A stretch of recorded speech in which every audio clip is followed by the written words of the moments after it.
مجلس اعضاء مرحوم مغفور خداوند متعال مرحوم احمد مثنی ان کے درجات کو بلند کرے، عالی فرمائے، ان کو جوار اہل بیت علیہ السلام نے جگہ عنایت فرمائے، اور یقیناً خانوادے کو صبر کی توفیق کہ مستقل اس غم سے جو گزرے ہیں، اور سال گزر جانا برسی کی مجلس یقیناً ایک سخت مرحلہ جس سے ہر ایک کو گزرنا ہے، اور یہ سارے ثواب کی مجالس ہیں کہ جس کے ذریعے ہم کچھ تھوڑا بہت اپنے غموں کا ازالہ کر لیتے ہیں، اور یاد محمد والے محمد میں اپنے غموں کو ضم کر دیتے ہیں تاکہ ہمارے غم کی کوئی اہمیت نہ رہ جائے۔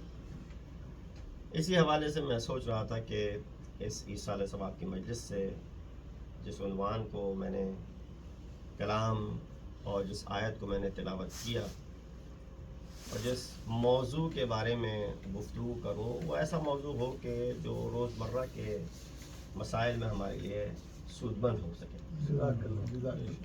یقیناً مجالس فضائل اور مصائب کے مجموعے کا نام ہے، فضائل محمد و آل محمد ہوں اور جس میں مصائب محمد و آل محمد ہوں، لیکن اس کے ساتھ ساتھ ان فضائل میں اگر محمد و آل محمد نے جس طریقے سے ہمیں جینے کی نصیحت فرمائی ہے اور زندگی گزارنے کا طریقہ بیان کیا ہے، یقیناً اس سے بہتر ہماری کوئی اور لائے عمل نہیں ہو سکتا۔ اور اس لائے عمل کو اگر ہم ان مجالس کے ذریعے پہنچا سکتے ہیں اپنے بزرگوں تک، اپنے جوانوں تک، اپنے بہنوں بھائیوں تک، تو اس سے بڑھ کے کوئی اور ذریعہ نہیں ہو سکتا۔ تو عبادت کی عبادت بھی رہے گی، اور ساتھ ساتھ یقیناً انسان کے اس جرنی میں، اس سفر میں کہ جو مہد سے لے کے لحد تک انسان نے کرنا ہے، اس میں یقیناً انسان کے علم میں اضافہ بھی ہوتا رہے گا۔ یہ آیت سورہ رعد کی آیت نمبر 21 ہے، جس میں خداوند متعال، ابھی تک میں نے موضوع آپ کے سامنے پیش نہیں کیا، جس میں خداوند متعال کا یہ ارشاد ہے۔ اب دیکھیں ہمارا قرآن سے کتنا رابطہ ہے کہ ہم موضوع کو پہچان سکیں، موضوع کو آیت سے اخذ کر سکیں۔ میں ترجمہ آپ کے سامنے پیش کروں گا، شاید آپ سے اخذ کر لیں۔ ارشاد رب العزت ہے، الذین یصلون ما امر اللہ بہ ان یوصل، وہ لوگ جو تعلقات کو برقرار رکھتے ہیں، ان تعلقات کو جن کے لیے اللہ نے وصیت کی ہے۔ اور اس کے بعد سے کیا کہا، وَيَخْشَوْنَ رَبَّهُمْ، اور یقیناً اپنے رب سے ڈر اور خوف اور خشیت رکھتے ہیں۔ اور وَيَخَافُونَ سُوءَ الْحِسَابِ، تو جو لوگ تعلقات کو قائم رکھنے، جنہیں خدا نے قائم رکھنے کا حکم دیا ہے، وہ رکھتے ہیں، اللہ سے ڈرتے ہیں، اور سوء حساب سے خوف زدہ ہیں، یعنی اس دن کیا حساب کتاب ہونے والا ہے اس کا بھی اپنے سامنے اپنے مد نظر رکھتے ہیں۔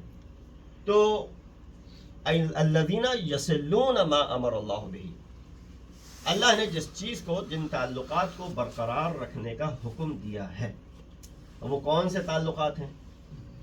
اس میں سے ایک سب سے بڑھ کر جو تعلق ہے وہ ہمارا اور ہمارے رب کا تعلق ہے، کہ یقیناً ہمیں اپنے رب کے ساتھ اس تعلق کو برقرار رکھنا ہے۔ یہ ہماری لائف لائن ہے کہ اگر ہم نے جس دن اپنے رب کے ساتھ اپنے تعلق کو منقطع کیا، ہم بھی منقطع ہو جائیں گے، ہم بھی نہ بچیں گے۔ اور خدا سے تعلق دل کا معاملہ ہے، کیوں؟ اس دل میں خدا رہتا ہے، اور یہ حرم ہے خداوند متعال کا، جیسے ائمہ کے حرم ہے ویسے ہی آپ کا دل اللہ کا حرم ہے۔ آپ جب جاتے ہیں حرم حسینی میں امام حسین کی زیارت کے لیے، آپ کا دل بھی ایک حرم اور شرائن کی مانند ہے۔ کون رہتا ہے اس دل میں؟ اس میں رہتا اللہ سبحانہ و تعالی۔ یقیناً وہ ذات جو کسی جگہ کی محتاج نہیں ہے، لیکن اگر اس نے کسی گھر کو چنا ہے تو وہ آپ کے دل کو چنا ہے۔ تو تعلق کو برقرار رکھنا ہے اپنے رب کے ساتھ، لیکن اگر دل خوف زدہ نہ ہو، خشیت الہی نہ ہو، ڈر مٹ جائے اس سے، تو وہ یقیناً اس گھر میں پھر اللہ نہیں رہتا۔ اللہ اس گھر میں سکونت اختیار نہیں کر سکتا. تو لہٰذا انسان کو اللہ سے تعلق کو برقرار رکھنا ایک لازمی اس کا جز ہے زندگی کا. اس کے بغیر زندگی ناممکن ہے. اور بہرحال اس کے مظاہر ہیں کہ آپ کس طریقے سے اللہ سے رابطہ رکھتے ہیں. اس کے مظاہر بہت ہیں, مثال دینے کی ضرورت نہیں ہے. یہی ایک 5 وقت کی نماز جو آپ انجام دیتے ہیں, یہ ایک مظہر ہے اللہ سے تعلق کو برقرار رکھنے کا. حالانکہ یہ سب سے ویک, کمزور ترین وسیلہ ہے اللہ سے اپنے ارتباط کو برقرار رکھنے کا. نماز تو کوئی بھی پڑھ سکتا ہے. کسی کے آپ تعلیم دے دیجئے, وہ بچہ جس پہ بھی واجب بھی نہیں ہوئے وہ بھی پڑھ دے گا نماز, تو کیا آپ کہیں گے اس کا تعلق اللہ سے بہت قوی ہے چونکہ یہ جو ہے 5 وقت کی نمازیں پڑھ رہا ہے؟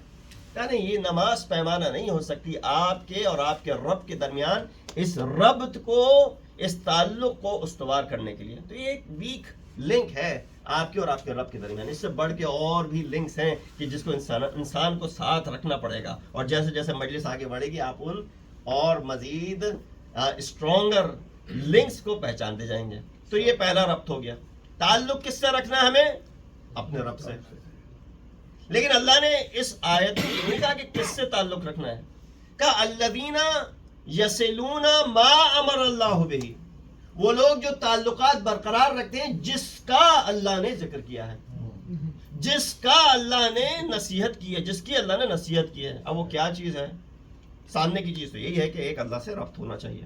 انسان کا اپنے معبود کے ساتھ ربط ہونا چاہیے, خالق کے ساتھ ربط ہونا چاہیے. یہ نہیں کہ ہم کہیں کہ بھئی ہمیں اللہ کی معرفت نہیں ہے, ہمارا لہٰذا ہمارا کوئی تعلق نہیں ہے اس رب سے, تو پھر انسان جو ہے وہ بھٹکتا پھرے گا. یہ سب سے سمپل ترین ربط ہوا. دوسرا ربط جو اس آیت کا مصداق ہو سکتا ہے وہ آپ کو آپ اپنے اولیاء کے ساتھ, نبی مکرم کے ساتھ اور اہل بیت علیہم الصلوۃ والسلام کے ساتھ اور رب برقرار رکھنا. صلوات بھیجی محمد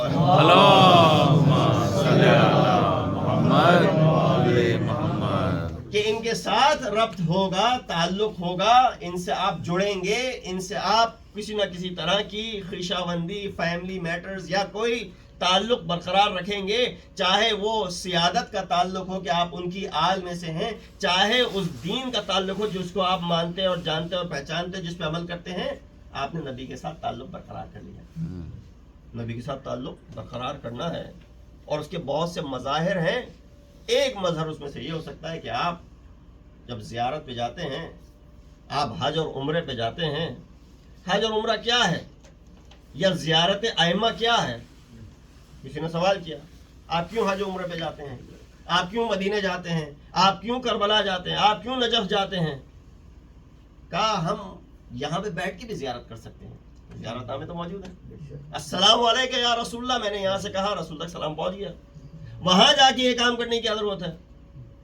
ٹریول ایجنسیوں کو بھی بزی رکھنا ہے, وہاں جا کے یہ کام کرنے کی کیا ضرورت ہے؟ چلو زیارت تو مستحب ہے, ایک تو واجب عمل ہے حج کا, اس کے لیے تو جانا ہی ہے ایک دفعہ.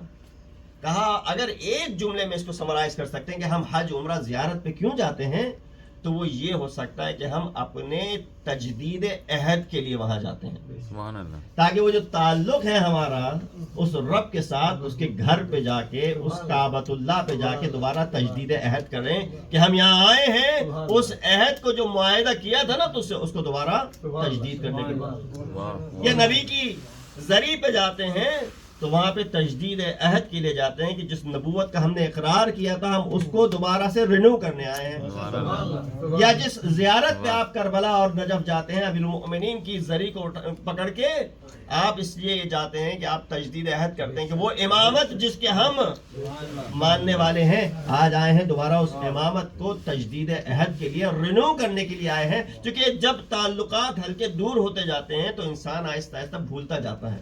آپ دیکھ لیجئے, آپ بچپن میں جو آپ کے دوست تھے, احباب تھے, آپ کہیں اور کسی اور اسکول میں چلے گئے, کہیں اور موو ہو گئے, کسی اور اسٹیٹ چلے گئے, تعلقات کم ہوتے گئے.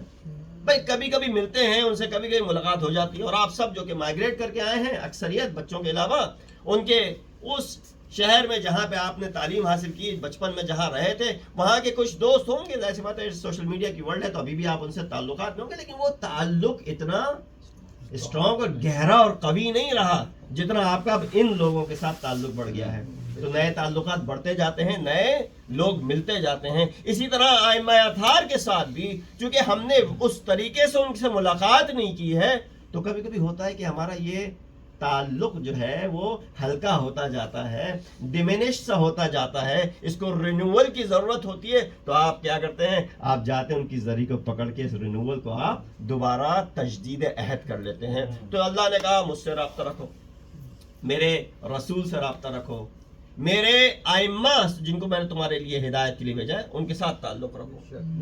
یہ تو ہو گئے 3. ایک اور تعلق کی طرف اشارہ کیا جا سکتا ہے اور وہ تعلق جو کہ شاید اس آیت کا منظور نظر ہے، کیونکہ مسلمان ہونا شرط نہیں ہے کسی کا اللہ سے تعلق رکھنے کے لیے، شیعہ ہونا شرط نہیں ہے کسی کا ائمہ اطہار سے تعلق رکھنے کے لیے.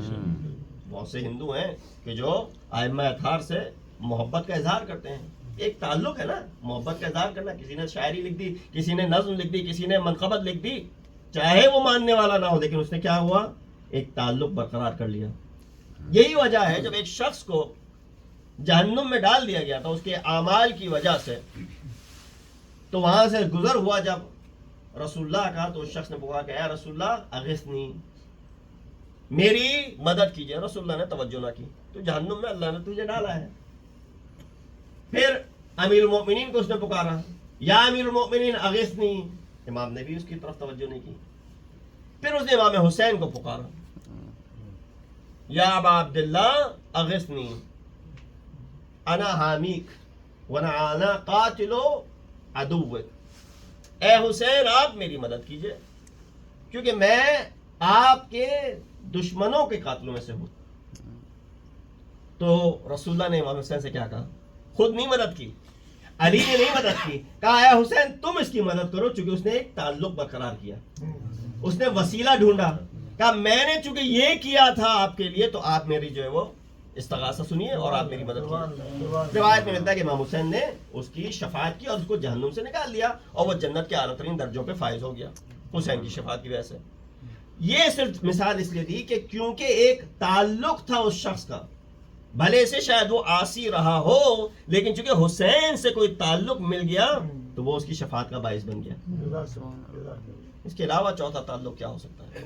شاید یہ آیت ہماری توجہ دلا رہی ہو کہ جس چیز کو وصل کرنے کے لیے اللہ نے تمہیں خلق کیا ہے، اللہ سے تو تم تعلق برقرار رکھ سکتے ہو، مسلمان ہونا شرط نہیں ہے.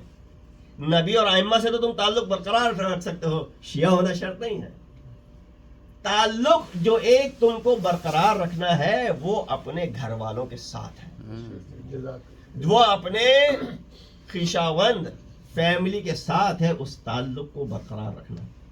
لہذا کیا کہا، الذین یصلون ما امر اللہ بہ ان یوصل، وہ لوگ جو اپنے ان تعلقات کو برقرار رکھتے ہیں جس کی طرف اللہ نے حکم دیا ہے، اور وَيَخْشَوْنَ رَبَّهُمْ، اور اپنے رب کی خشیت رکھتے ہیں. اچھا یہ بھی ایک اسلوب ہے قرآن کا. قرآن یہ نہیں کہتا اگر نہیں کرو گے تو یہ ہو جائے گا، جہنم میں ڈال دیے جاؤ گے، گناہ کرو گے تو یہ ہو جائے گا. اسلوب دیکھیے قرآن کا عجیب ہے، صرف ایک تھریٹ ہے، وَيَخْشَوْنَ رَبَّهُمْ، اور وہ لوگ جو اپنے رب سے خشیت رکھتے ہیں اور سوء عذاب سے ڈرتے ہیں. یہ بتا دیا وہ سوء عذاب ہوگا اگر تم نے صلہ رحمی نہیں کی. لہذا یہ آیت اگر کسی چیز پہ دلالت کرتی ہے تو وہ صلہ رحمی پہ دلالت کرتی ہے. رسول، ائمہ اور اللہ سے ارتباط سب کے ہوتے ہیں. صلوات دیجیے محمد وعلی اللہم صلی علی محمد وعلی محمد. یہ تھی تبیین موضوع کی. اب موضوع آپ کے سمجھ میں آ گیا. اس حوالے سے قرآن کیا کہتا ہے، اس حوالے سے ائمہ کیا کہتے ہیں، اور ہمارا کیا وظیفہ ہے، بس یہ معروضات آپ کے سامنے پیش کرنے ہیں اور مجلس کا اختتام مصائب کے ساتھ. ایک دفعہ اور بلند صلوات بھیجیے محمد اللہم صلی علی محمد وعلی محمد.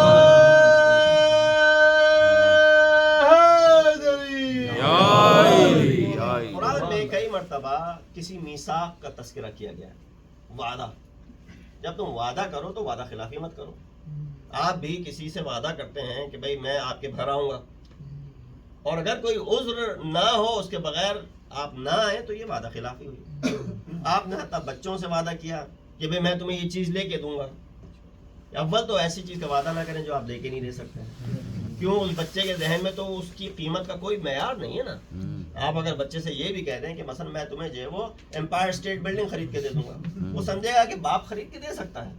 اس کے ذہن میں یہ معیار نہیں ہے کہ بھائی وہ کیا آپ نے بھی ایسی لمبی سی بات کر دی کہ آپ یہ کر سکتے ہیں. نہیں، اس کے ذہن میں یہ کہ باپ نے کہا ہے، وعدہ کیا ہے، وہ پورا کر دے گا. تو لہٰذا جب آپ وعدہ کریں بچوں سے تو وہی وعدہ کریں گے جو آپ وفا کر سکیں.